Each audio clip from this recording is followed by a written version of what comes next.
Anne-Laure et Dr Dre, c'est ça? Alors nous invitons Anne-Laure Thomas et le docteur Nathalie Drey à nous rejoindre.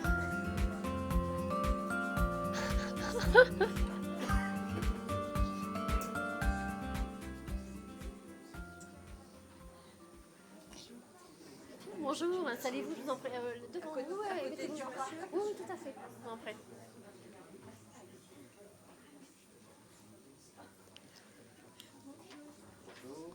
On va démarrer dans quelques instants.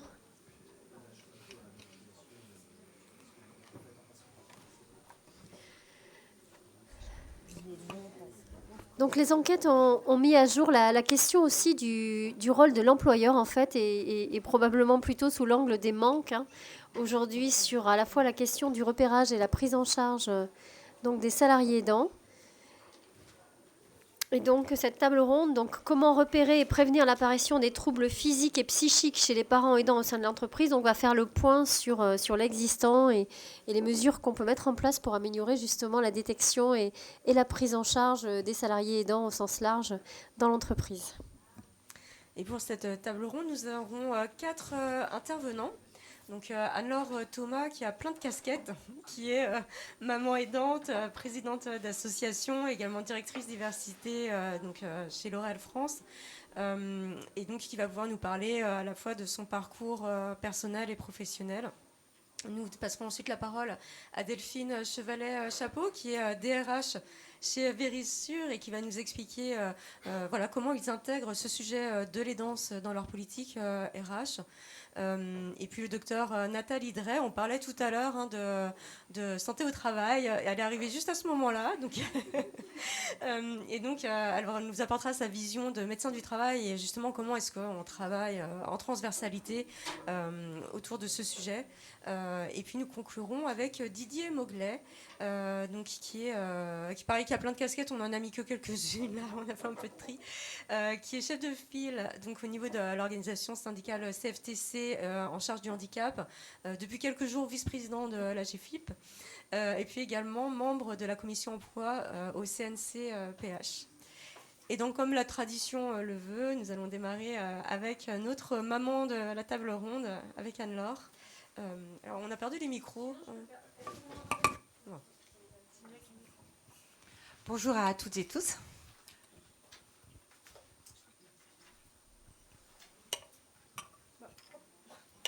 Moi, je peux dire plein de choses. Si vous voulez, vous voulez parler de votre parcours de maman et professionnelle et de ce qui s'est passé pour vous en entreprise. Ok. Vous n'hésitez pas à me couper parce que je suis très bavarde. Donc moi, j'ai eu mon fils Marius à 27 ans, c'était mon aîné.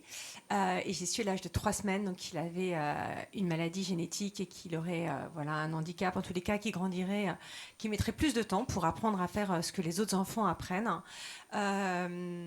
Et une des premières choses qu'on m'a dites à l'hôpital Necker, et je jette surtout pas la pierre à Necker qui sont juste à côté et que j'aime et que j'adore, donc attention. Mais il faut se replonger 20 ans en arrière. Une des premières choses qu'on a pu me dire, c'est « Madame, ça va être très lourd, il faut arrêter de travailler ».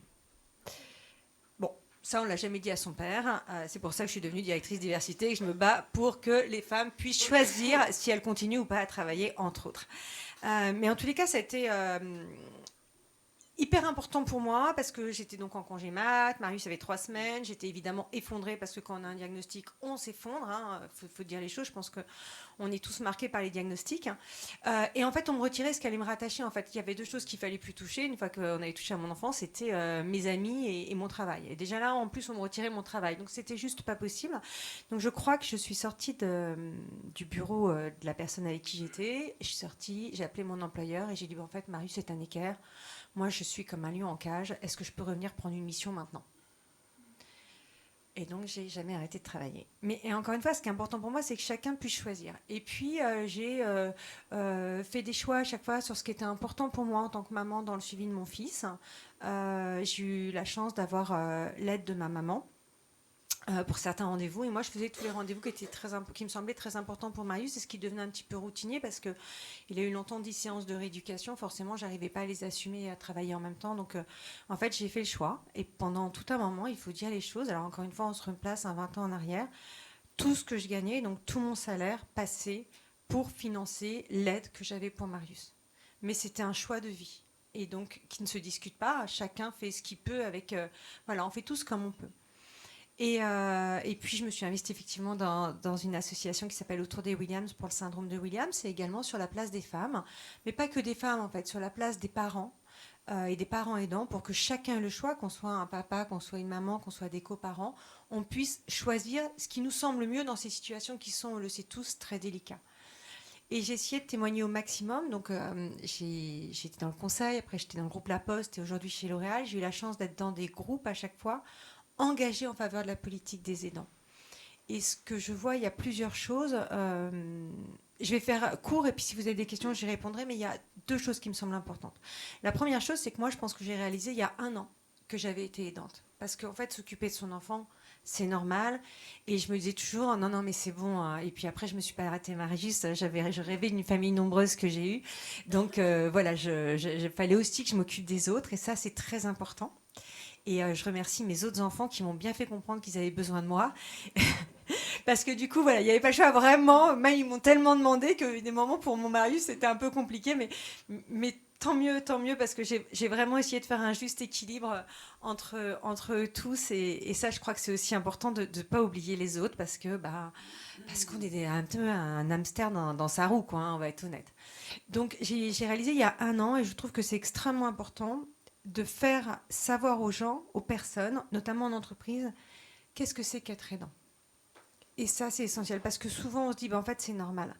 Mais en fait, il y a plein de situations où on peut accompagner, on peut aider. Aujourd'hui, et ça, c'est la vie qui fait ça. Moi, je suis fille unique, hein, et ma maman est toute seule, et je suis aussi aidante de ma maman, donc je suis aidante dans tous les sens. Et pour la petite anecdote, c'est Marius des fois qui aide ma maman, et ça, c'est génial.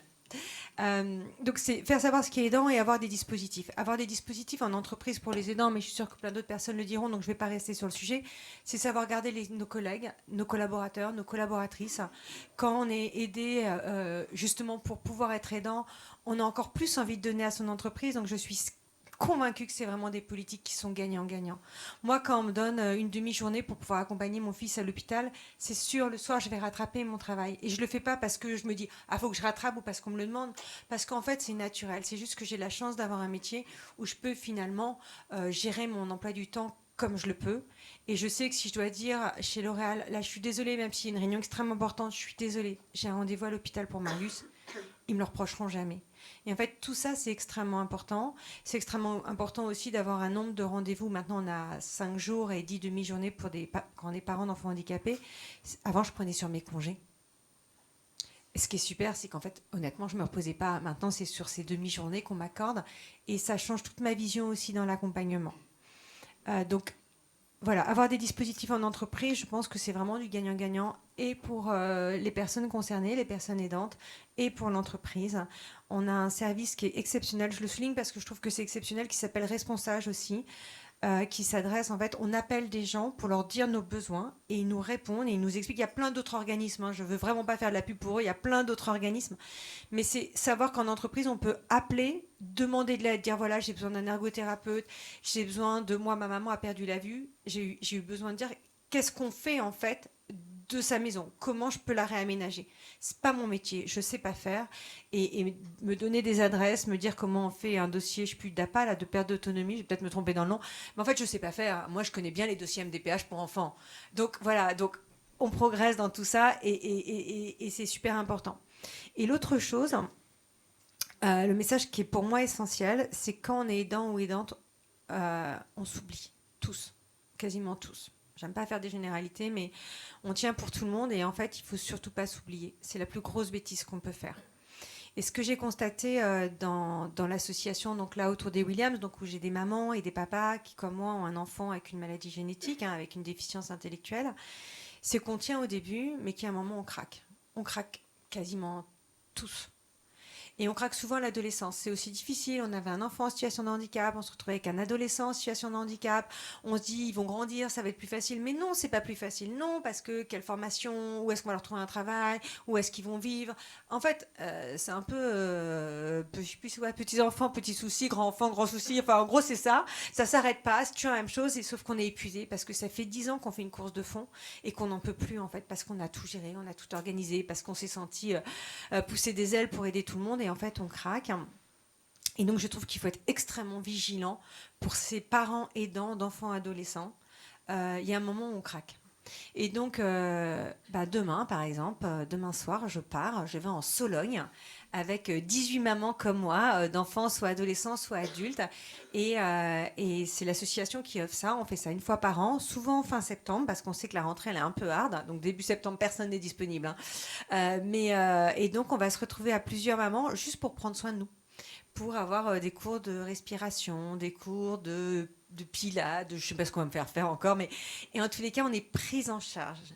Alors, on va le faire aussi pour les papas. On a voulu le faire, puis on a raté le week-end, mais on va le faire aussi pour les papas, parce que l'idée, c'est qu'on en a tous besoin. Il n'y a pas que les mamans, bien loin de là. Mais voilà, c'est ne pas oublier le passage qui, pour moi, je trouve, en tous les cas, quand on est aidant de ses enfants, le passage de l'adolescence est un moment qui est très difficile à passer parce qu'il y a la fatigue, il y a l'épuisement, il y a le ras-le-bol aussi, on peut se le dire. Il y a un moment, on a aussi envie de penser un peu à nous et on n'a pas le temps de penser à nous. Donc c'est là où je pense qu'il faut faire, prendre soin des uns des autres. Merci beaucoup Anne-Laure. Et donc vous soulignez l'importance d'avoir des dispositifs au sein de l'entreprise pour pouvoir pouvoir mener sa carrière en même temps que le reste, c'est ce qui nous permet de... Voilà. C'est essentiel, c'est vraiment essentiel de savoir en tant que collaborateur ou de collaboratrice que notre rôle d'aidant est reconnu, que c'est considéré, qu'ils ne vont pas se dire qu'on s'absente pour se faire plaisir, mais qu'il y a une vraie prise de conscience que la personne n'est pas là parce qu'elle ne peut pas être là. Ce qui est important aussi, c'est vraiment de faire savoir qui est aidant et comment on est aidant, donc de vraiment communiquer pour libérer la parole. Parce qu'il y a un vrai enjeu de libérer la parole. Il y a beaucoup de gens qui le cachent parce qu'ils se disent si on sait que je suis aidant, je vais être bloqué dans mon évolution de carrière, je ne vais pas pouvoir avoir la mobilité que je veux avoir parce que mon futur manager va se dire que je ne vais pas avoir toute la disponibilité. Or, encore une fois, ce n'est pas vrai. Ce n'est pas vrai. Il y a des moments où on va avoir peut-être besoin de plus de temps, mais ce temps, on va le rendre tellement on va être motivé après, tellement on va avoir envie, tellement on va avoir une fierté d'appartenance à son entreprise. Et ça, ce sont des points qui sont cruciaux dans les entreprises. Avoir des collaborateurs et des collaboratrices qui sont investis, qui ont envie, qui sont motivés et qui sont fiers des dispositifs. Donc, on le voit, c'est de plus en plus pris en compte, en tous les cas dans les grandes entreprises. Et heureusement, il était temps. Merci beaucoup Anne-Laure. Ça va nous permettre de passer la parole à notre DRH de l'étape qui va pouvoir nous parler de ce qui est mis en place au sein de son entreprise. Et vous soulignez effectivement que beaucoup de parents ne se déclaraient pas, enfin en tout cas beaucoup d'aidants ne se déclaraient pas. Le chiffre officiel qui ressort des enquêtes, c'est que 75% des aidants n'en parlent pas à leur employeur. Voilà. Bonjour. Juste peut-être en introduction, vous dire que j'avais été extrêmement touchée par ce que j'ai entendu ce matin. Touchée, j'ai presque envie de dire bouleversée. Et peut-être juste avant d'intervenir, moi j'avais envie de vous parler d'une petite légende que vous connaissez probablement, qui est la légende du colibri. Un jour, dit la légende, il y eut un immense incendie de forêt. Tous les animaux terrifiés, atterrés, observaient impuissants le désastre. Seul le petit colibri s'activait, allant chercher quelques gouttes avec son bec pour les jeter sur le feu. Après un moment, le tabou, agacé par cette agitation dérisoire, lui dit « Colibri, tu n'es pas fou, ce n'est pas avec ces gouttes d'eau que tu vas éteindre le feu. » Et le colibri lui répondit « Je le sais, mais je fais ma part. » J'avais juste envie de vous livrer ces quelques mots parce que je me suis dit finalement ce qu'on fait depuis des années avec les personnes qui m'accompagnent sur le sujet du handicap, j'ai trouvé ça assez dérisoire face aux témoignages que j'ai reçus. Voilà, donc juste vous dire que cette présentation, on l'a fait et je suis accompagnée par les 2 personnes incroyables qui me suivent depuis des années sur ce projet-là, avec de l'humilité, avec du cœur. Nous, on ne l'a pas envisagé comme un sujet de militantes, parce qu'effectivement, c'est plutôt des femmes qui travaillent avec nous, mais plutôt comme un sujet d'amour. Parce que chez Vérissure, en fait, les aidants, on les appelle pas les aidants, on les appelle les aimants. Et que je crois effectivement qu'on parle d'un sujet de cœur. Et c'est plutôt, nous, la façon dont on a souhaité engager le plus grand nombre, à commencer par l'équipe de direction, les managers et puis nos collaborateurs. C'est vraiment d'amour qu'on parle maintenant depuis de nombreuses années. Et puis j'en profite parce que on l'aime beaucoup et il nous a beaucoup apporté. C'est Damien Caillot qui nous a beaucoup permis de travailler là aussi avec du cœur, de la connaissance et puis beaucoup de générosité. Et je crois que c'est dont nous avons besoin pour faire avancer le sujet dans nos organisations. Cette histoire Cap sur le handicap, elle a commencé dans un moment un peu tourmenté pour les entreprises. C'était pendant le Covid-19. Alors on avait beaucoup de choses à faire, nous DRH. Et puis il y a un sujet sur lequel on a eu envie de travailler, conscient que une grande partie de la population française était en marge, les personnes en situation de handicap, particulièrement touchées par le chômage à cette période. Les choses vont mieux, elles sont encore pas extraordinaires. Et puis surtout conscient que dans le monde de l'entreprise, finalement, beaucoup étaient touchés. Et donc on s'est dit, on est tous concernés. Et parce qu'en France, effectivement, des millions sont touchés directement par le sujet, soit parce qu'ils sont en situation de handicap, soit parce qu'ils sont aidants.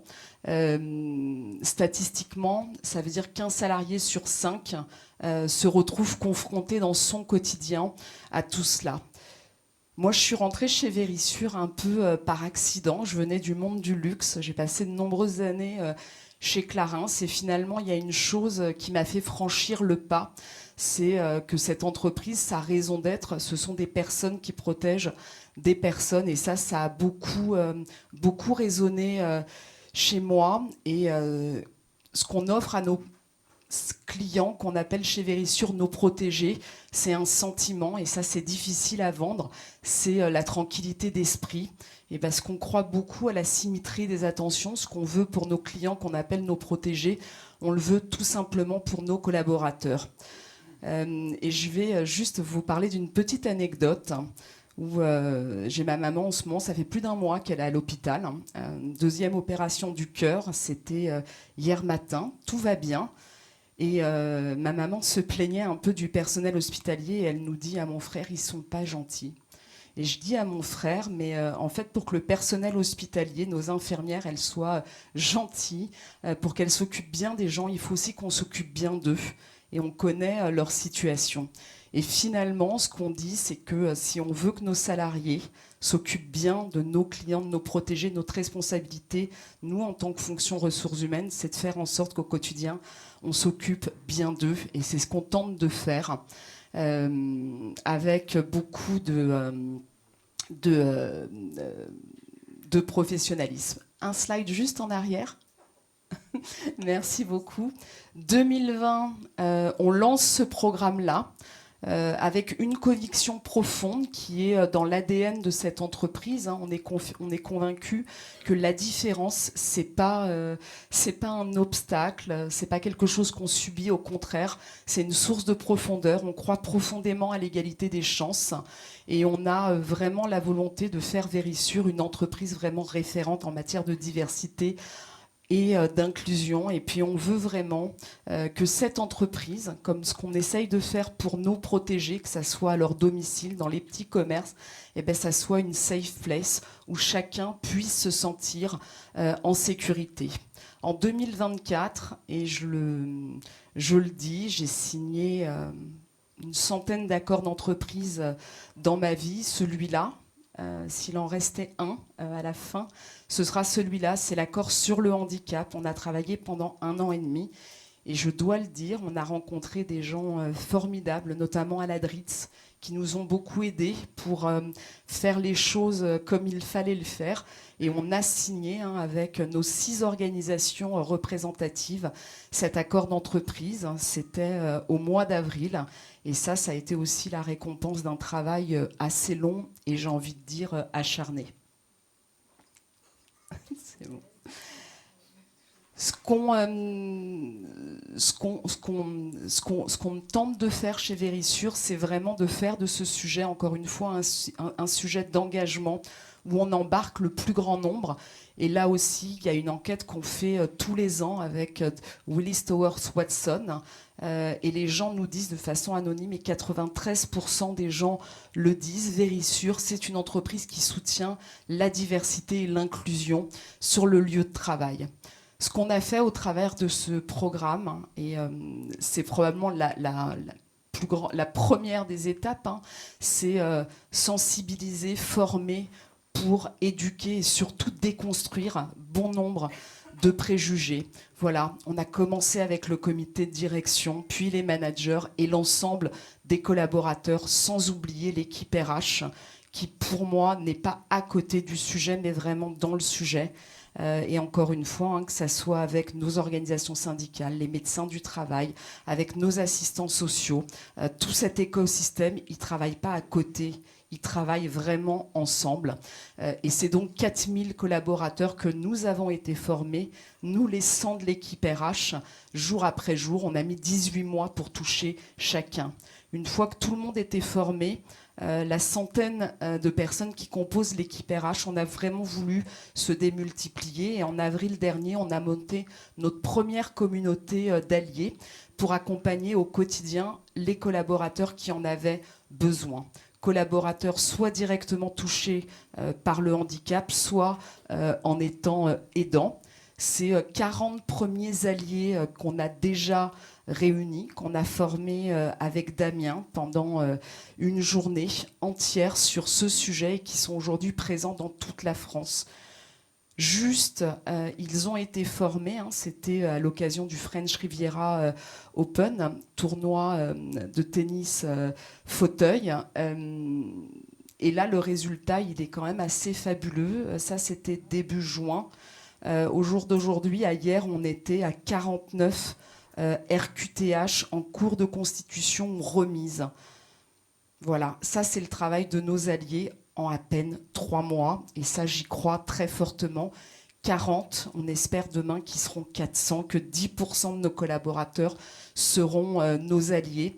Et puis, on a communiqué, on a parlé du sujet, encore une fois, pour embarquer le plus grand nombre. C'est des dizaines et des dizaines de collaborateurs qu'on a sensibilisés, touchés de façon très, très diverse. Voilà, par événement, on arrive à réunir en moyenne 500 collaborateurs, c'est énorme. Il y a un événement qui, moi, il y a 2 choses qui m'ont particulièrement marqué, c'est qu'on avait lancé un concours de dessin parce qu'on est convaincu que ce sujet, c'est un sujet qui est dans l'entreprise, mais qui est dans le foyer. On voulait créer du lien entre le domicile et l'entreprise. Et on a lancé un concours dessin. On a reçu des centaines de dessins. On a écrit aux enfants, à eux directement, et on leur a demandé de dessiner le handicap, celui qui ne se voit pas. Au travers de ces dessins, on a naturellement imaginé, deviné ce qui se passait dans les foyers. Et honnêtement, on a découvert des histoires assez incroyables que les enfants avaient accepté de nous livrer. Et puis la deuxième rencontre, alors je sais que certains aidants l'aiment ou l'aiment pas, mais j'ai envie de dire c'est pas grave. Moi j'ai eu la chance de rencontrer une femme que je trouvais incroyable, c'est Églantine Émeillé, voilà, sur le sujet de l'autisme. Et on a posé le sujet de l'autisme dans l'entreprise. Et je vous promets, ce qui s'est passé, ça a été assez incroyable. Les gens nous ont livré des choses extrêmement intimes et qui nous ont permis, là aussi, d'ouvrir quelques portes. Dernier pavé, c'est effectivement notre capacité à mobiliser le plus grand nombre. Et ce qu'on veut dire à nos salariés, c'est quoi qu'il vous arrive, nous serons là. Et cette promesse de sécurité, pour nous, elle est extrêmement importante. c'est si vous venez nous voir, on tentera de vous écouter, on tentera de vous accompagner. Et première chose dont on a beaucoup entendu parler, notre capacité à aller libérer la parole, ça suppose d'écouter, ça suppose d'avoir des équipes formées, en disposition aussi de pouvoir accueillir. On a une équipe honnêtement pluridisciplinaire. Il y a quelques rôles que je vous ai mis. Bien évidemment, le responsable de la mission handicap, la responsable santé et sécurité, nos alliés, nos 100 collaborateurs de l'équipe RH, encore une fois, qui sont formés, et ça fait partie de leur mission, ce sujet-là. C'est pas un sujet à côté. Les assistantes sociales, et puis Damien, qui est notre conseiller handicap externe. Ce qu'on voulait, c'est offrir des points de contact très différents, en disant: vous pouvez aller parler de façon anonyme ou non à une personne de l'interne, à une personne de l'externe. Et ça, c'était extrêmement important. Deuxième chose qu'on a voulu faire, c'est donner du temps. Et je voudrais corriger une chose qui a été dite en introduction, alors qui n'est pas une réalité. Le don de jour chez Vérissure, il est abondé. À chaque fois qu'un collaborateur va donner un jour, on va abonder à hauteur de 50%. Ce don de jour, il est bien évidemment réservé aux aidants.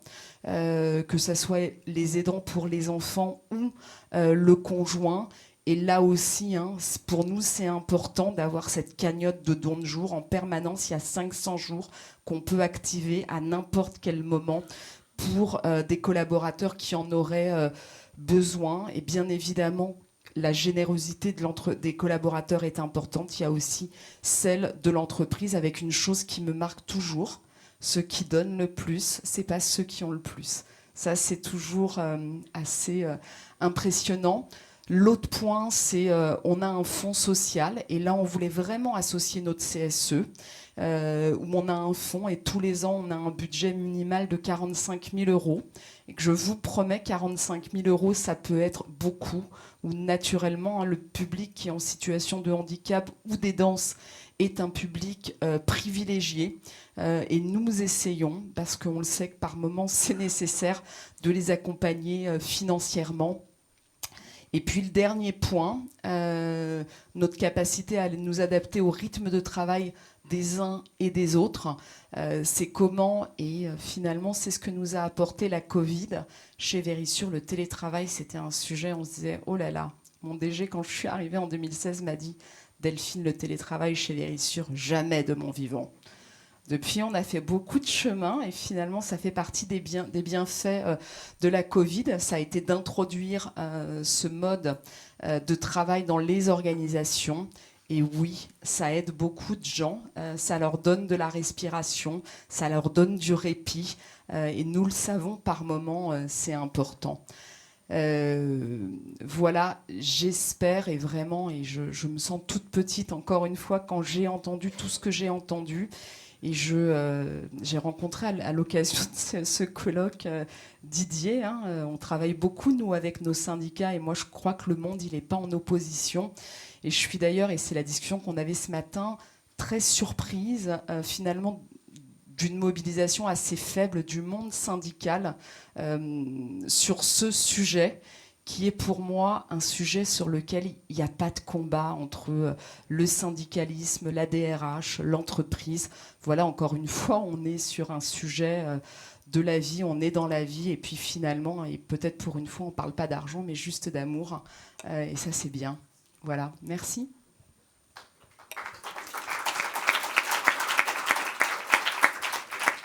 Merci Delphine, et on va enchaîner donc avec la médecine du travail, avec le docteur Nathalie Drey, qui va pouvoir nous parler de ce travail transverse. Oui, bonjour à tous. Écoutez, moi j'étais 25 ans dans des grandes entreprises où j'avais des interlocuteurs très engagés, très bienveillants dans le maintien en emploi. Donc depuis 2 ans, là, je suis en service interentreprise, donc avec un périmètre beaucoup plus large, une multiplicité d'entreprises de toute taille, à la défense, des grandes, des petites. Et donc, je voudrais insister vraiment sur le dialogue qu'on a avec les employeurs, nous, médecins du travail. Donc, je voudrais vraiment insister aussi sur le fait qu'on est soumis au secret médical. Ça, on ne le répète jamais assez. On est imposé aux salariés, il ne nous choisit pas. Donc, à nous de construire un lien de confiance avec lui quand on le reçoit. Il peut être reçu par l'infirmière aussi. On n'est plus beaucoup nombreux, nous les médecins, donc il y a beaucoup d'actions qui sont reprises par les infirmières. Et un tiers de notre temps est consacré à des actions au milieu de travail. On ne va pas se planquer dans nos cabinets. On va aller au sein des entreprises, au contact des entreprises, des postes de travail. Et ce dialogue qu'on a avec les employeurs, les représentants du personnel, les élus, il est fondamental. Alors, il y a des entreprises qui sont très mûres dans le maintien en emploi, dans l'accompagnement des salariés en difficulté, avec ou sans RQTH. Parfois, on n'a pas la RQTH, on va essayer quand même d'avancer, de construire quelque chose. Donc ça, on avance très vite. Il y a déjà une pluralité d'acteurs, assistantes sociales, d'entreprises ou assistantes sociales prestataires, psychologues, soit internalisés, soit externalisés. On peut être aussi en contact avec des consultants. Donc il y a des structures professionnelles où tout est construit et on va aller toquer aux portes. Et n'hésitons pas à tous nous réunir autour d'une table ou en visio sur les situations les plus complexes. Parce qu'à plusieurs, on est toujours meilleur. Nous, au SIAMT, on prône beaucoup la pluridisciplinarité. Le médecin, il ne peut rien faire tout seul. Le médecin du travail, il ne peut rien faire. Il a besoin de tous les acteurs. Et au centre des acteurs, bien sûr, il y a notre salarié. Qu'il faut absolument intégrer dans la dynamique, notamment le salarié aidant. Donc, pour les entreprises de plus petite taille ou qui sont moins mûres par rapport à ce qu'on vient d'entendre, parce que là, vraiment, je suis quand même très impressionnée, on a quand même... on peut tout doucement avancer. Donc, on prend contact avec les ressources humaines, le référent handicap. Alors, le référent handicap, parfois, il a plusieurs casquettes. C'est en plus de tout ce qu'il fait déjà, mais on va le sentir dans l'échange. On a des gens extrêmement motivés. Donc, je voudrais aujourd'hui dire que le métier de ressources humaines, il n'est pas facile. Il est parfois diabolisé à tort. Et moi, je rencontre, et notamment depuis que je suis en service interentreprise, des acteurs des ressources humaines extrêmement engagés. Et voilà, il faudrait leur donner un peu de visibilité et d'humanité, parce que le salarié, parfois, il a peur. Donc, il a peur, donc il ne veut pas parler.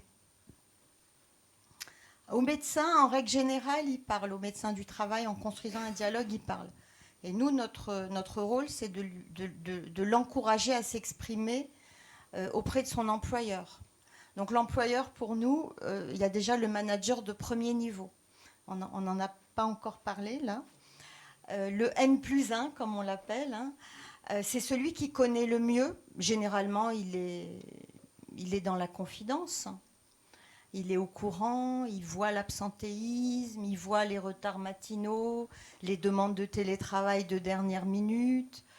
Donc ce manager, s'il est informé, ça peut être un premier acteur de confiance, à embarquer aussi dans les échanges, dans les discussions.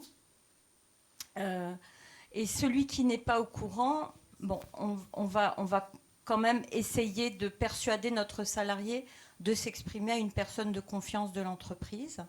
Donc ça peut être, j'ai oublié comment vous les appeliez chez Vérissure, les alliés par exemple. Il y a toujours quelqu'un dans une entreprise qui va avoir une oreille bienveillante. Ça peut être les représentants du personnel. Heureusement qu'ils sont là des fois, parce que la personne, elle est très très isolée. Donc voilà, pour répondre à cette question du thème de la transversalité, on va essayer de trouver quelqu'un dans l'entreprise. Et parfois, ça va prendre du temps. Donc à nous de revoir le salarié, on peut le reconvoquer. Donc il y a des tas de moyens de revoir un salarié en visite médicale. Bon, je ne vais peut-être pas rentrer là dans les détails réglementaires, mais s'il y a des questions, n'hésitez pas. En tout cas, le législateur, il nous a donné de nombreux outils pour que le salarié soit reçu au sein du service de santé au travail. Au SIAMT, on a aussi une cellule maintien dans l'emploi avec des assistantes sociales et un infirmier formé dans le maintien en emploi.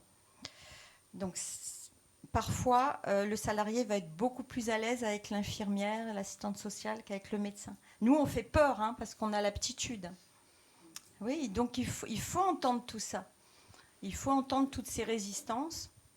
Alors parfois, ça va prendre 6 mois, 1 an, 2 ans, 3 ans. J'ai vu on fait mûrir. Parfois, la personne, quand elle n'a plus le choix, parce qu'elle est au bout de toutes ces ressources personnelles que vous avez évoquées, elle va finir par accepter la RQTH. On va tomber dans un département où ça va prendre 1 an et demi pour l'avoir. C'est pas grave, on a des portes ouvertes. Une fois qu'on a déposé sa demande, on peut déjà lancer toutes les actions. Donc voilà, il faut être ouvert, entendre les résistances, très patient, et essayer tout doucement de construire cette relation de confiance pour proposer de l'aide. Et je voulais rebondir sur ce que vous avez dit tout à l'heure. Je trouve ça extrêmement violent à une maman de dire il va falloir que vous arrêtiez de travailler. Au contraire, moi, ça m'a fait vraiment réagir. Je voudrais revenir sur ce point. Le travail, c'est hyper important pour chacun d'entre nous, pour les femmes. Moi, je défends beaucoup la cause des femmes. Donc, les jeunes mamans qu'on voit en reprise maternité, même si tout s'est bien passé, on leur dit à quel point c'est important de reprendre le travail et de vivre un petit peu pour elles aussi, de ne pas être que des conjointes, des épouses, des salariés, des mamans. Il faut aussi vivre pour soi. C'est comme ça qu'on reprend des forces. Donc aujourd'hui, c'est quelque chose qu'un médecin ou un soignant ne devrait plus dire à une maman ou un papa, quel que soit le problème de santé de l'enfant. Il va falloir vous arrêter de travailler. Je trouve ça d'une violence absolue. Voilà. Merci beaucoup, docteur. Oui. Je veux juste compléter un tout petit peu parce que très rapidement. Mais effectivement, c'est d'une violence incroyable. Mais ce qui a été encore plus violent par la suite, c'est que dans tout, alors je ne sais pas si ça s'appelle encore comme ça, mais tous les PPS, les plans personnalisés de mon fils à l'école, la première ligne, c'était la maman a décidé de continuer à travailler. Je les ai tous ressortis, je les ai tous donnés à Elisabeth Moreno. D'accord ? Donc, parce qu'effectivement, donc maintenant ça date. Mais ça, c'est inentendable et inacceptable. Et j'en ai pleuré parce que vraiment, ils auraient mis « elle est égoïste », ça aurait été la même chose tellement le sous-entendu était fort. Et ça, c'est pas admissible. Ça, c'est la première chose. La deuxième chose, c'est que moi, j'ai caché jusqu'aux 15 ans de mon fils son handicap. Je n'en ai jamais parlé au travail. Donc ceux qui cherchaient, qui tapaient mon nom, on voyait très bien que j'étais hyper investie dans le milieu associatif partout. Donc si on cherchait, on trouvait. Sinon, on ne le voyait pas. À part mon premier employeur, KPMG, que j'ai rappelé en disant « Vous êtes gentils les chéris, je reviens tout de suite parce que là, je suis un lion en cage, mon fils est à l'hosto, il faut que je m'occupe. » Sinon, après, je n'en ai plus parlé. J'en ai parlé pourquoi à l'âge de 15 ans ? Tout simplement parce qu'à 15 ans, il n'y avait pas de structure à Paris pour mon fils, à Paris. Donc Marius est parti en banlieue, il a été en internat. Et là, on n'allait plus me dire que si j'étais absente, c'était à cause de mon fils. Et si j'en parle aujourd'hui, c'est justement parce que je me dis que le temps a changé, les époques ont changé et que je ne veux plus qu'on vive ça. Et en parallèle, donc ça donnait une scène assez drôle. C'est-à-dire que quand je ne dormais pas de la nuit, que Marius était à l'hôpital, que j'étais comme ça, que je m'inquiétais pour son opération à cœur ouvert et tout, et que j'avais ma voisine de bureau qui me disait « Non, je n'ai pas dormi de la nuit parce que mon bébé, il a un rhume. » Je ne vous raconte pas. Mais bon, c'est hyper bien aussi parce qu'on apprend à se dire que finalement, il faut toujours se mettre à la place des autres et jamais juger. C'est-à-dire que pour elle, à son échelle, le rhume, c'était hyper grave et on n'avait pas le droit de le sous-estimer. Voilà, et ça c'est aussi important parce que des fois on est dans son truc et il ne faut jamais oublier que les autres, chacun à son niveau, on fait ce qu'on peut. Et je reviens sur l'importance des médecins du travail, des assistantes sociales, des psychologues et des infirmières en entreprise. Toutes les entreprises qui peuvent en avoir, c'est essentiel. Moi je fais tout un travail chez L'Oréal pour libérer la parole. Je témoigne pour que d'autres puissent témoigner et se dire c'est possible. Je ne dis pas qu'il faut faire ce que j'ai fait, ce qu'il faut faire c'est ce qu'on a envie de faire et c'est ce qu'on fera le mieux. C'est l'équilibre qu'on trouvera soi qui est si précaire et si difficile. Mais libérer la parole, permettre à chacun, chacune d'en parler, qu'on soit aidant, qu'on soit en situation de handicap, ça change considérablement la donne. Et savoir aussi pour les managers et les RH qui a le relais des équipes médico-sociales, c'est essentiel. Vraiment, je le souligne parce que ça change tout en fait dans une entreprise. Voilà, je suis désolée, je voulais juste rajouter ça, mais c'est vraiment important parce que c'est grâce à tout ce que vous faites aussi que nous on peut avancer. Merci beaucoup Anne-Laure et libérez la parole, vous me ferez une transition parfaite puisque c'est exactement le message que souhaitait faire passer Didier Moglet à qui je laisse la parole. Merci beaucoup pour cette invitation, ce colloque qui est juste extraordinaire. Voilà, depuis ce matin, ça a été dit, mais je pense qu'on a des témoignages qui sont très forts, très humains. Moi, je retiens beaucoup de choses. Je retiens la notion de guerre qu'on a évoquée ce matin. Et donc, il y a eu effectivement des échanges. Et comme l'a dit Delphine, on n'est pas opposés les uns les autres. Loin de là. Moi, j'ai connu la guerre. Ah oui, ça peut surprendre quand je dis ça. Alors, vous allez voir, quand je dis des choses, souvent ça surprend. J'ai connu la guerre quand je suis arrivé secrétaire de la commission santé, sécurité et conditions de travail dans un grand groupe nommé en janvier 2020, fin janvier 2020, premier mandat. Et 15 jours après, notre président de la République nous dit à 7 reprises que nous sommes en guerre. Voilà. Et là, j'ai à gérer plusieurs départements, des sites de gestion, des agences, je travaille dans le milieu des assurances. Et là, je me dis, waouh, super, comment on va faire ?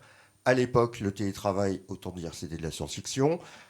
Teams, oui, c'est une équipe. Non, c'est aussi quelque chose qui peut... Voilà, d'accord. Et le téléphone qui ne cesse effectivement de sonner parce que panique à bord. Nous, on ne veut pas rester en agence parce qu'on ne veut pas être malade. Nous, en site de gestion, il n'y a rien de prévu, et ainsi de suite. Et là, comme l'a rappelé Delphine, eh bien, il y a deux solutions. Soit on se dit, on est confronté à quelque chose d'historique, et puis on ne savait pas à l'époque, maintenant on a le recul, mais à l'époque on ne savait pas à quelle sauce ce virus allait nous manger.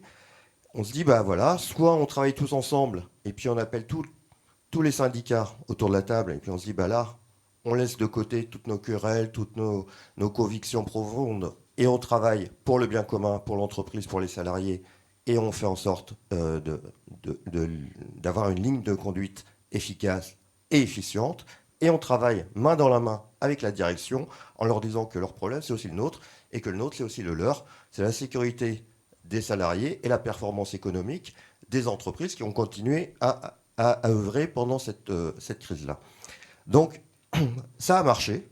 Petite histoire, ça a marché. Et puis surtout, ça fait grandir. Parce que quand on a des réussites, ce qu'on disait avec Delphine, quand on met en plan des choses, quand il y a des victoires au bout, on se rend compte qu'en fait, on est tous dans le même bateau. Alors, une fois qu'on a dit ça, on parle tout à l'heure de libérer la parole. Libérer la parole, c'est essentiel. Lorsque j'étais nommé chef de file du handicap, la première interview que j'ai donnée, j'ai dit, mais voilà, il faut qu'on arrive à libérer la parole. Et le journaliste me dit, ah bon, syndicat. Alors on me pose souvent la question déjà, pourquoi le syndicat ? Enfin, qu'est-ce que les syndicats viennent faire là-dedans ? Enfin, l'approche n'est pas si évidente que ça. Je dis, si, le syndicat a toute sa place parce que les chiffres sont là. Et un syndicat liste, que je suis, aime bien rappeler aussi la réalité des choses, les faits. Et les faits sont marquants. Aujourd'hui, lorsqu'on est en situation de handicap, seulement 38% des personnes travaillent. 61% des personnes qui sont en situation de handicap ne le mentionnent pas sur leur CV. 58% d'entre elles n'en parlent pas à leur RH ou leur employeur. Alors là, on a les similitudes parfaites avec ce qu'on a entendu ce matin. 75% des aidants n'en parlent pas. Et ça va même plus loin, c'est-à-dire que vous avez 80% des personnes qui sont en situation de handicap, enfin 80% sont des handicaps, ce qu'on appelle invisibles. Et là, on a le même taux de silence. 75% des personnes qui ont un handicap invisible n'en parlent pas à leur employeur. Donc, effectivement, il y a des solutions qui existent. Mais il y a un énorme souci, c'est que si vous avez des solutions, mais qu'en parallèle, vous n'avez pas les personnes qui puissent exprimer leurs besoins, leurs craintes, leurs peurs, leurs difficultés au quotidien, vous avez beau avoir un arsenal de solutions, bah, il n'y a pas de sujet en fait. Comment on fait aujourd'hui pour libérer la parole dans un contexte sociétal, parce que là ça dépasse le cadre de l'entreprise, sociétal, où depuis qu'on est petit, on a été biberonné au Disney. Et quand je dis au Disney, c'est au conte de fées. C'est-à-dire que, bah, effectivement, depuis que vous êtes enfant, on vous dit, bah, la princesse, c'est la belle blonde. Le prince, c'est lui qui a les biscottos, là, qui monte à cheval. Et puis, le gnome, bah, c'est, excusez-moi, c'est le nain. Le monstre, alors lui, c'est surtout pas. Voilà. Et on nous explique ça depuis qu'on est gamin. Et après, la réalité, lorsque vous êtes en emploi, c'est la discrimination. Parce qu'on peut effectivement se dire, bah oui, il y a des entreprises comme Verisure qui mettent en place des choses. Mais il y a aussi la réalité. Et elle nous explose au visage, cette réalité. C'est effectivement, depuis 6 ans, la première cause de saisine en France des défenseurs des droits, c'est le handicap. On a aujourd'hui un effet bonne conscience. On l'a vu avec les Jeux paralympiques. Ça a été extraordinaire. Tout le monde se l'accorde à le dire. Tout le monde en est convaincu. Un mois est passé, on n'a pas de ministre du handicap. Voilà. Alors, j'étais aux Jeux paralympiques, j'étais au Club France, j'ai eu l'honneur d'être invité. Et là, je croise M. Cloteau, qui est directeur d'antenne chez Vivre FM. Et il me pose la question suivante, il me dit, mais Didier Moglet, pourquoi un syndicat aux Jeux olympiques, aux Jeux paralympiques? Ben, je lui ai dit, tout simplement, parce que là, on met en lumière, merci France 2, merci les médias, voilà, super, génial, on met en lumière le handicap. Sauf que nous, quand on est syndicaliste, on voit tout le reste. Il n'y a pas que l'arbre qui est éclairé, il y a toute la forêt qui est derrière. Et cette forêt, eh bien, elle a des noms qui ne sont pas très sympathiques à entendre. Les arbres, c'est préjugé, c'est discrimination, c'est licenciement pour inaptitude, c'est du harcèlement dont sont victimes les personnes en situation de handicap, c'est toutes les problématiques des aidants, c'est le fait de travailler à des postes de salariés, ouvriers, temps partiel, peu rémunérés, c'est l'appauvrissement, c'est l'isolement volontaire subi. Et là, lorsque vous avez tous ces arbres avec ces consonances qui apparaissent d'un seul coup, eh ben on se dit oui, alors c'est aussi ça la réalité. Vous savez, c'est mon conte de fées, là, vous savez, c'est Blanche-Neige qui se promène le soir et puis qui a tous les arbres là, qui commencent à vouloir la croquer vivante. Eh bien, c'est aussi cette jungle-là dont sont confrontés effectivement les aidants, les parents aidants, les personnes en situation de handicap. Et on comprend mieux, à la réalité de ces phénomènes, pourquoi il y a ce silence, pourquoi il y a cette omerta, pourquoi il y a cette pudeur, pourquoi, effectivement, lorsqu'on on est confronté au handicap sous toutes ses formes, on n'ose pas en parler. Et l'idée, ça a été dit très très bien autour de ces deux tables rondes, c'est de se dire, mais malgré tout, lorsqu'on a la volonté d'agir en entreprise, ou par des structures, ou par des associations, il y a des solutions qui sont mises en place. Et ces solutions, elles sont pérennes, elles sont efficientes. Donc comment on fait pour être la jointure, permettre, encore une fois, que les personnes concernées puissent avoir la possibilité de s'exprimer. On a aujourd'hui, ça a été évoqué, les référents handicap en entreprise.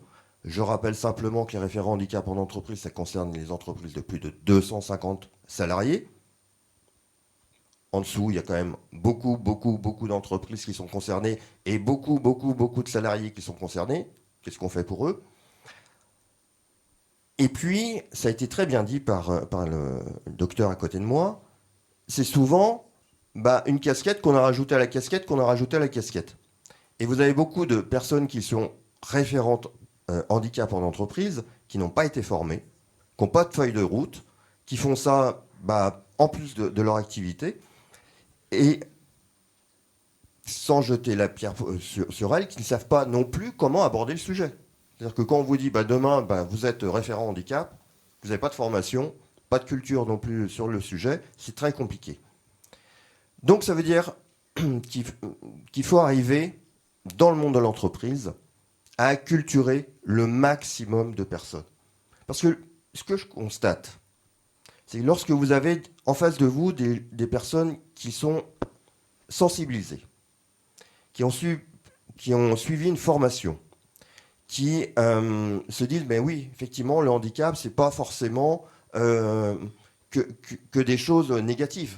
Au contraire, lorsque vous êtes en première ligne sur le handicap, sur les personnes aidantes, salariés aidants, vous vous rendez compte, vous découvrez, pour la plupart, toutes les capacités, les compétences qu'elles ont développées pendant des années. Souvent, elles tombent de leur chaise, nos responsables, disant « mais je ne savais pas ». Et effectivement, ces personnes-là, elles ont développé un sens accru de gestion du temps, d'être en capacité d'innover, de gérer plein de choses, de rebondir, et sans jamais se plaindre. Voilà. Ça, c'est incroyable. Alors, maintenant, il y a des noms savants pour ça. On appelle ça les soft skills. Vous savez, il faut nommer toujours... ça fait mieux quand c'est dit en anglais. Bon, ok. Moi, je vois simplement qu'à des épreuves, on trouve des solutions, et solutions vont rejaillir sur l'ensemble de la population. Et je dis, alors je milite aussi, très fortement, pour dire, nous, syndicats, on a un rôle important à jouer, c'est d'être en complémentarité de nos référents handicap et de créer un mandat de référent handicap du côté des CSE. On est en première ligne, effectivement, élus, on parlait des N+1 tout à l'heure, mais qui mieux qu'un collègue pour des fois se confier, un élu. Je rappelle qu'on a perdu gros avec la disparition des CHSCT, qui ont été remplacés par les commissions santé, sécurité et conditions de travail. C'est-à-dire que dans une entreprise où vous aviez effectivement un pôle très géographiquement présent auprès des salariés, aujourd'hui, cette commission, elle siège souvent dans les sièges sociaux, qui se retrouvent souvent à 300-400 km de l'endroit où vous êtes. Donc là, c'est quand même compliqué d'identifier, d'aller se confier sur quelque chose où malheureusement on n'ose pas le faire et on a souvent la pudeur de le faire. Donc créons tous ensemble, et moi je milite pour ça, un mandat officiel de référent handicap avec des heures dédiées, des moyens dédiés, en complémentarité, comme je l'ai expliqué tout à l'heure, avec le référent handicap et la direction. Ce n'est pas l'un contre l'autre. C'est tous ensemble. Autre chose sur laquelle je milite très fort, c'est la formation. Moi, on me dit souvent, oui, on va former le DRH, au mieux le référent handicap, allez, un peu de manager par-ci par-là, voilà. Mais non, ça a été rappelé par Delphine, c'est tout le monde, tous les salariés, tous les managers qui doivent être acculturés au handicap et au dossier aidant. C'est tout le monde. Déjà, ça a été, alors, on parle pas mal de la Covid, mais ça a mis en avant, cette crise sanitaire, le rôle prépondérant des entreprises dans notre système. Ça a été le dernier rempart. On s'est aperçu que, tiens, en fait, ils tenaient la route, on voit qu'au niveau politique, ça c'est compliqué et tout. Tiens, d'un seul coup, on s'est aperçu que c'était structuré, qu'il y avait des choses qui étaient encadrées, et que, aujourd'hui, nos concitoyens ont une bonne image des entreprises. Profitons-en. Profitons-en. On dit toujours, oui, il faut acculturer, donc ça va commencer par l'école, par les universités. Ok, bien sûr, mais aussi par les entreprises. On est tous salariés, on est tous managers, on est tous en entreprise, et on a tous des familles. On a tous des connaissances. Si nous-mêmes, on reçoit cette information, on reçoit cette communication et on reçoit cette sensibilisation, on est demain à même de pouvoir la communiquer, la transmettre à nos proches, nos familles, nos parents. Ça, c'est très important. Dernier point que je voulais finir et partager avec vous, point d'optimisme, parce que je suis un éternel optimiste. Je dis souvent, déjà, le handicap, pour ceux qui me connaissent, c'est de la Formule 1. C'est du sport mécanique. Hein. Tout le monde rigole à chaque fois quand je dis ça, ça y est. On a perdu Didier. Le handicap, c'est de la Formule 1. Bah, bien sûr. Pourquoi je dis ça et j'associe bien sûr les aidants dedans. Lorsque vous êtes en entreprise et que vous êtes un chef d'entreprise, vous avez 2 priorités. Je me tourne vers le médecin. Sécurité des employés. D'ailleurs, ils n'ont pas le choix, c'est la loi. Deuxième point, la performance économique. C'est quand même le but de toute entreprise. Et quand vous regardez un peu le sport mécanique, vous apercevez qu'ils ont exactement les 2 mêmes priorités. Sécurité. Effectivement, si votre voiture, au premier virage venu, elle se scratch, la course ne va pas aller bien loin. Et puis, la performance. C'est-à-dire que toutes les écuries, elles ont un souhait, c'est de gagner la course. Et lorsque vous poussez le parallèle un petit peu plus loin, vous vous rendez compte que le sport mécanique, quel qu'il soit, c'est un laboratoire d'innovation constante, permanente, qui rejaillit sur la voiture et la moto de monsieur tout le monde. C'est-à-dire que toutes les innovations qui ont été créées, et on peut même associer l'aviation sur ces items-là, donc les commandes au volant, la 6e vitesse, les systèmes de freinage, enfin, tout ça, aujourd'hui, on l'a embarqué dans nos véhicules personnels. Donc le handicap, c'est bien ça. C'est-à-dire que lorsqu'on repense nos organisations, lorsqu'on a cette volonté d'agir tous ensemble pour se dire, bah tiens, la personne qui est en situation de handicap, elle a des compétences, elle m'apporte quelque chose, elle apporte à la société, elle apporte à l'entreprise, et je vais faire en sorte que c'est l'environnement elle-même de mon entreprise qui va se conforter dans sa globalité et pas simplement aménager son bureau. Là, on change la donne, là, on change de paradigme, et là, on intervient pour que notre société tout entière devienne inclusive et permette à nos parents aidants, à nos aidants, à nos personnes en situation de handicap de vivre dignement et humainement. Merci.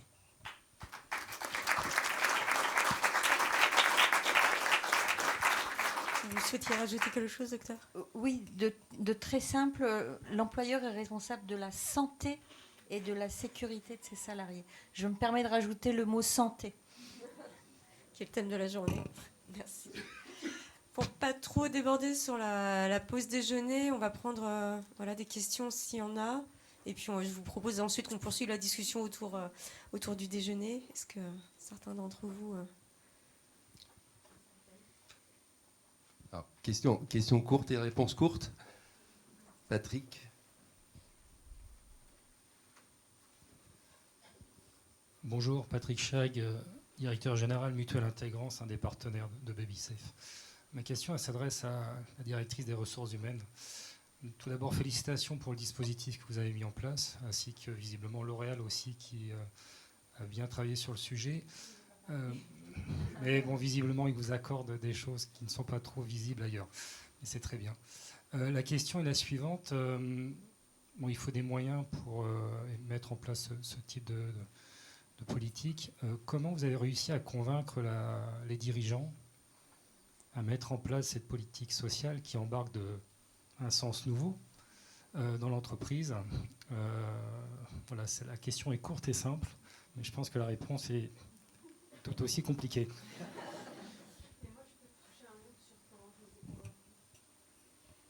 En fait, moi, j'ai eu beaucoup de chance, c'est que j'ai pas eu à les convaincre parce qu'ils étaient convaincus. Et c'est pour ça que j'ai été retrouver le groupe L'Oréal. Ça, c'est la première chose.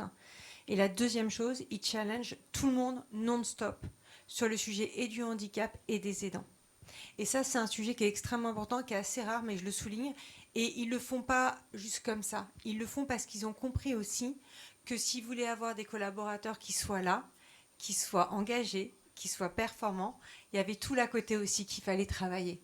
Donc c'est pas juste comme ça, c'est être convaincu que chaque collaborateur, chaque collaboratrice doit être pris en considération dans son entité. Je pense qu'on a tous aussi, après ce fameux confinement, on a tous pris conscience que les barrières entre la vie privée et la vie professionnelle, elles étaient quand même devenues beaucoup plus lisses, et que si on voulait finalement que ça se passe bien des deux côtés, il fallait vraiment que les lignes bougent. Et ça, c'est la première chose. Et la deuxième chose, sur libérer la parole, parce que je pense que c'est ce qu'il y a de plus difficile, c'est que les gens soient les collaborateurs soient dans un environnement de confiance pour parler.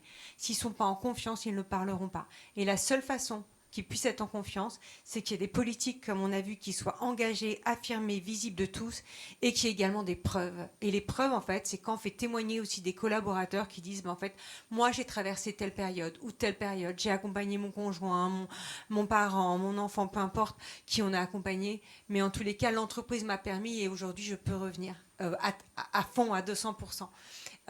Ça aussi, ces preuves-là, elles sont essentielles pour que on puisse avoir les gens qui se déclarent, qui en parlent, et que la parole soit beaucoup plus libre. Et encore une fois, je suis convaincue que c'est un vrai impact sur la performance.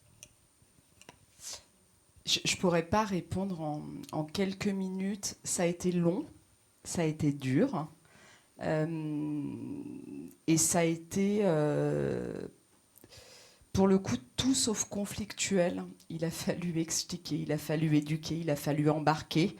Et moi, je me rappelle d'une conversation. On est enregistré ou pas, là ? Si, un peu quand même. Je me rappelle d'une conversation quand je suis arrivée en 2016 chez Verisure avec mon directeur général. Et je lui ai dit, tous les deux, on va avoir un problème. C'est que tu vas me parler à la tête et moi, je vais te parler au cœur. Il m'a regardé comme ça en me disant, je comprends rien à ce qu'elle me raconte. Voilà, mais c'est beaucoup de travail, c'est beaucoup de patience, c'est beaucoup de résilience.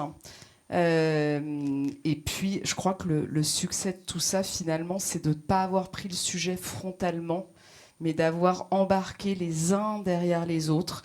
Et à un moment donné, c'est juste qu'il y a un phénomène où la direction, elle s'est retrouvée encerclée de partout. Voilà, et que ça a basculé, mais honnêtement, c'est long. C'est long, et encore une fois, quand je dis on a travaillé 18 mois sur la signature de l'accord d'entreprise, il nous a fallu 4 ans pour convaincre, pour embarquer et pour faire tomber tous les préjugés. Parce qu'effectivement, et vous le disiez, Didier, il y a une chose qui est certaine, c'est que le mot performance et handicap et danse, il y a encore du boulot, les gars. Il y a encore du boulot. Mais on lâche rien, et encore une fois, on ne fait pas la guerre, on embarque, on emmène avec nous. Et honnêtement, ce que ça provoque dans l'entreprise, et je crois que vous le disiez, Anne-Laure, ce sentiment d'engagement, de fierté, ça vaut tout l'or du monde, honnêtement. Donc du temps, de la persévérance, de la résilience. Voilà. Une dernière question ? Bonjour, c'était plus une contribution qu'une question. Moi, j'ai un fils de 17 ans qui est autiste. Ça fait donc 14 ans que je l'accompagne. Sur ces questions il faut quand même voir que c'est les femmes, quand même. La question des aidantes et du travail et du retour au travail et de pouvoir rester au travail, c'est quand même un sujet hautement féministe. Parce que ce qui est projeté par la société, les boîtes, les institutions, etc., quand on se retrouve avec un diagnostic avec un enfant, soit bébé, soit plus grand, ce qui est projeté sociétalement, c'est que d'emblée, par défaut, vous auriez envie de vous mettre un peu en retrait. C'est vous, la maman, qui auriez besoin de temps pour vous, etc. Il y a très peu de place quand un enfant est petit et en situation de handicap pour exprimer qu'on reste ambitieuse, qu'on en veut, que c'est pas forcément la nana qui va rester à la maison.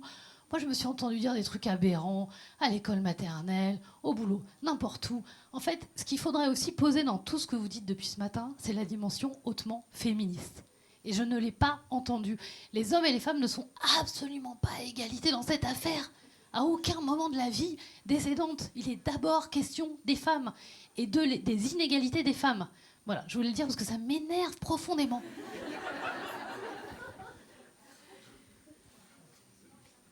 Merci pour cette contribution. Excusez-moi, je vais me permettre de réagir. Je crois, et encore une fois, que ce sujet, il doit surtout pas être opposition. C'est pas l'un contre l'autre, c'est ensemble. Comme moi, ce matin, là, on a fait une rencontre avec Didier, honnêtement. Et par moments, je l'imagine, si on se retrouvait autour d'une table de négociation, ce serait peut-être terrible. Ce sujet, encore une fois, c'est un sujet qui doit nous rassembler et pas nous opposer. Et je crois profondément et sincèrement que les hommes, ils ne sont pas à côté de nous, contre nous, ils sont avec nous. Moi, les rencontres les plus extraordinaires, et je vous invite à aller lui parler, parce que je crois que Damien, tu es un homme, hein. Alors, peut-être aussi très féministe, mais j'ai rencontré des hommes très doux, très investis. On a plein de papas chez Vérissure, parce que nous, notre boîte, c'est plus de 70% d'hommes, et que je vous le promets, ils sont nombreux à avoir envie de s'occuper de leurs enfants. Et j'ai pas envie de dire pas moins que les femmes. Voilà, et je le redis, on est tous concernés, tous engagés.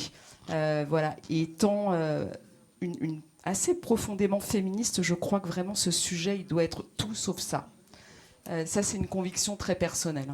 Je veux juste compléter, c'est pour ça moi aussi que j'ai toujours précisé dans mon histoire, c'est il y a 20 ans, on m'a demandé à moi, pas au père de mon fils, ou dans les rapports, c'était la maman travaille, jamais le papa. Aucune mention sur le papa.